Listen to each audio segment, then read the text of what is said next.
안녕하세요. 부자엄마연구소 TV입니다. 안전자산 4총사에 대한 모든 것. 지난 시간 달러 투자, 금 투자, 채권 투자에 이어서 오늘은 비트코인 투자에 대한 이야기 해보려고 합니다. 비트코인 투자 시 꼭 알아야 할 특징, 약점, 기회, 투자 방법, 세금까지 비트코인 투자에 대한 모든 것을 준비해 보았고요. 앞서 말씀드렸던 달러, 금, 채권과 같이 비트코인도 ETF라는 방식으로 거래가 가능해질 예정이라고 하는데요. 이에 대한 내용은 영상 중간에서 확인해 주세요. 비트코인이란 무엇인지부터 짚어보고 넘어가겠습니다. 현재 각국에서는 단위는 다르지만 종이화폐라고 하는 공통점이 있는 통화를 사용하고 있습니다. 그러나 비트코인은 눈에 보이는 것이 아니기 때문에 디지털 화폐 혹은 암호화폐라고 이야기하고 있습니다. 비트코인의 탄생 배경을 이해하시려면 이 블록체인이라는 기술을 이해하셔야 하는데요. 블록체인이란 누구나 열람할 수 있는 장부의 거래 내역을 투명하게 기록하고 이것을 여러 대의 컴퓨터에 복제해 저장하는 분산형 데이터 저장 기술이라고 합니다.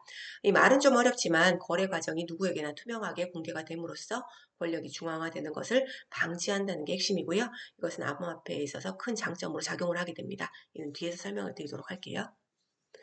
블록체인 기술 같은 경우 전자결제나 디지털 인증뿐만 아니라 신뢰성이 요구되는 다양한 분야의 활용이 가능한 만큼 그 가능성이 매우 높은 기술로 인정을 받고 있는데요.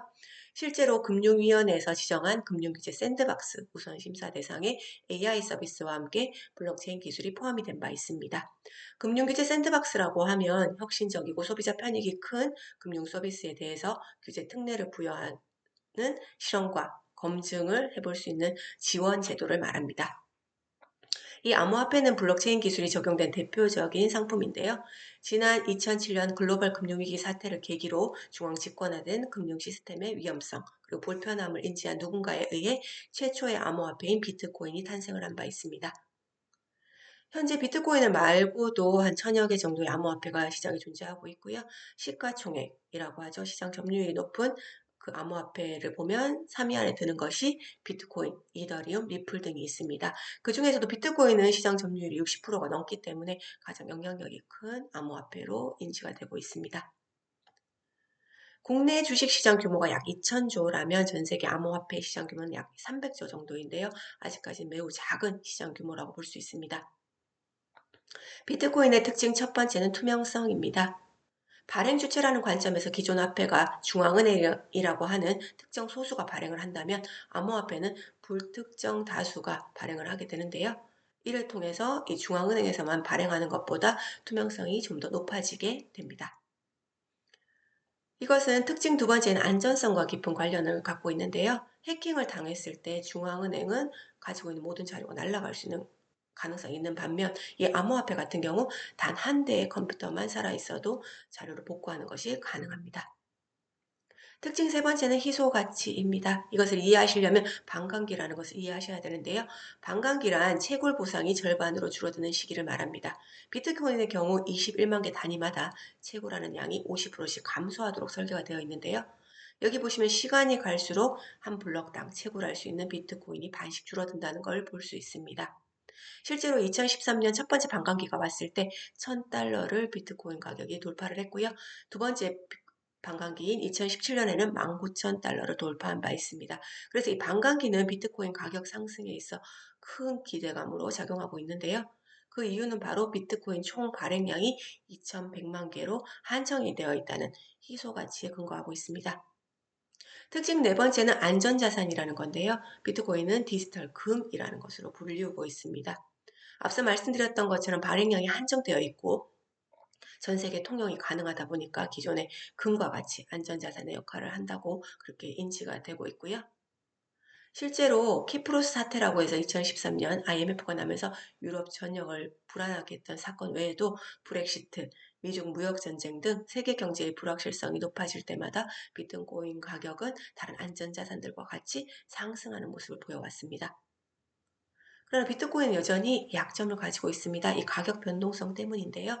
통화의 역할을 하기 위해서는 안정성을 가지고 있어야 합니다. 그러나 아직까지 비트코인의 가격은 너무나 변동성이 심해서 통화로서의 역할을 하기 위해서는 한계가 있습니다. 그러나 비트코인은 역시나 기회도 갖고 있는데요. 바로 그 가능성 때문입니다.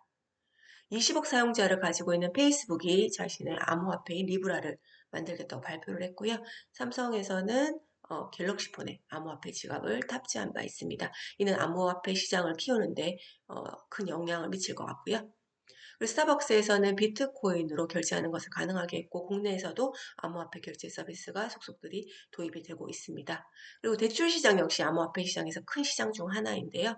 이처럼 암호화폐가 결제나 대출 혹은 지갑 등의 기존의 통화가 하는 역할들을 다 하다 보니까 일부 나라에서는 비트코인을 화폐 일정으로 인정을 하고 있습니다. 이번엔 비트코인 투자 방법 4가지를 설명드릴 텐데요. 첫 번째는 채굴이라는 것입니다. 앞서 말씀드린 것처럼 암호화폐는 불특정 다수가 발행을 한다고 말씀드렸는데요. 그것을 발행이 아니라 채굴이라는 말로 표현을 하고요. 이 사람들을 채굴자라고 명명을 합니다. 채굴이란 암호화폐의 거래 장부 내역을 정리하고 기록해주면서 그에 대한 보상으로 해당 암호화폐를 얻는 행위를 말합니다. 중앙은행에서 돈이 발행되는 것과는 좀 다른 방식으로 암호화폐는 만들어지는 것이죠. 그래서 여러 가지 방식의 채굴이 있고요. 암호화폐별로 각각의 다른 채굴 방식을 선택하고 있습니다. 그러나 이 채굴이라는 것이 쉽지가 않기 때문에 개인들은 주로 이 채굴된 것을 거래소에서 사는 방식을 선택할 수 있는데요. 그것이 바로 두 번째 비트코인 투자 방법입니다. 지금 보시는 것처럼 주식처럼 실시간으로 가격을 확인하고 매도를 하실 수가 있고요. 전 세계에 굉장히 많은 암호화폐 거래소들이 있습니다. 그 중에서 1위 거래소는 바이낸스라고 하는 국제 거래소이고요.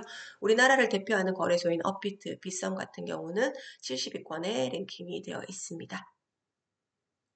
비트코인 투자 방법 세 번째는 선물 방식으로 거래하는 것인데요. 선물이라고 하면 장래 일정 시점에 미리 정한 가격으로 매매할 것을 현재 시점에서 약정하는 거래를 말합니다. 즉 미래의 가치를 사고 파는 것인데요. 현재 주식시장에도 이 선물이라는 것이 있죠. 그래서 선물 가격이 올라가면 그쪽 시장이 상승할 것이다 라는 것을 기대할 수 있고요. 선물 가격이 내려가면 그쪽 시장이 하락할 것이다 라는 것을 기대할 수가 있습니다. 기존에도 사실 비트코인 선물 거래하는 시장이 존재를 했었습니다. 시카고 옵션 거래소랑 시카고 선물 거래소가 그것인데요. 여기 지금 오타가 났네요. 그런데 작년에 오픈을 한 벡트 거래소가 좀 더 새로운 방식의 비트코인 선물 거래를 제공을 함으로써 더 기대를 받고 있습니다. 그 차이라 하면 기존에는 비트코인의 실물을 다 갖고 있지 않더라도 선물 거래가 가능했다면 이 벡트 거래소에서는 거래하는 만큼의 비트코인을 보유하고 있어야 되기 때문에 그만큼 비트코인이 거래가 되는데 큰 영향을 미칠 것이라는 기대를 받고 있었는데요. 특히나 이 벡트 거래소는 세계 최대 증권 거래소인 뉴욕 증권 거래소를 비롯한 12개 거래소를 보유하고 있는 IC라는 금융기관에서 만들었다는 것이 큰 장점으로 기대를 받고 있습니다. 실제로 이 IC그룹은 이 비트코인 사용자를 확대하려고 하는 노력들을 하고 있는데요. IC그룹의 대표적인 파트너가 바로 글로벌 기업인 스타벅스와 마이크로소프트입니다. 그래서 처음에는 이 벡트 거래소가 오픈을 했을 때 선물 거래량이 생각보다 너무 적어서 실망을 하긴 했지만 향후에 이 벡트의 비전이라는 것이 실생활에서 비트코인을 사용하는 것이기 때문에 그에 대한 기대는 계속 살아있는 상황이고요. 그리고 비트코인 ETF라는 것이 비트코인 투자 방법 네 번째인데요. 이것은 아직은 구현이 되지 않은 것이지만 계속 논의가 되고 있는 방식입니다. 일반인들도 주식처럼 실시간으로 비트코인 ETF라는 방식으로 거래를 할 수가 있는데요. 미국 증권거래위원회 SEC에서 아직 허가를 내주고 있지 않습니다. 이 선물 상품 같은 경우에는 허가를 내줬지만 이 ETF 방식에 대해서 좀 더 신중한 이유는 이것이 일반인 투자자들의 접근성이 매우 높은 투자 방식이기 때문입니다. 그래서 투기에 대한 우려 때문에 자꾸 미루고 있는 상황이라고 하고요. 이번에는 비트코인 세금에 대해서 이야기해 보도록 하겠습니다. 아직까지는 비트코인 거래를 할 때 수익을 얻더라도 세금을 따로 내는 것이 없습니다. 그러다 보니까 반감기 때 가격이 정말 많이 올라서 진짜 막 그 졸부가 되신 분들이 많죠. 그분들은 세금을 하나도 내지 않았습니다. 그러나 앞으로는 이 비트코인 거래도 일반적인 금융 거래처럼 세금을 물린다고 하는데요.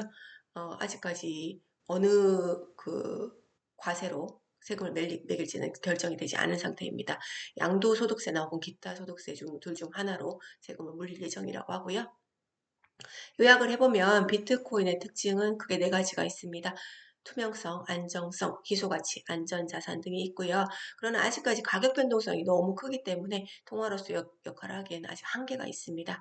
그러나 결제, 대출, 지갑 등 이 거래 수단으로서의 역할을 하는 모습들을 계속 보이고 있기 때문에 그 기회를 또 찾아볼 수가 있을 것 같습니다.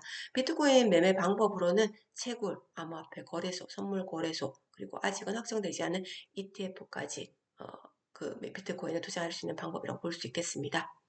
오늘 준비한 내용은 여기까지고요. 구독, 좋아요, 알람 설정하시면 돈 되는 정보를 담은 최신 동영상 정보를 받아보실 수 있습니다. 이상 부자엄마연구소 TV였습니다.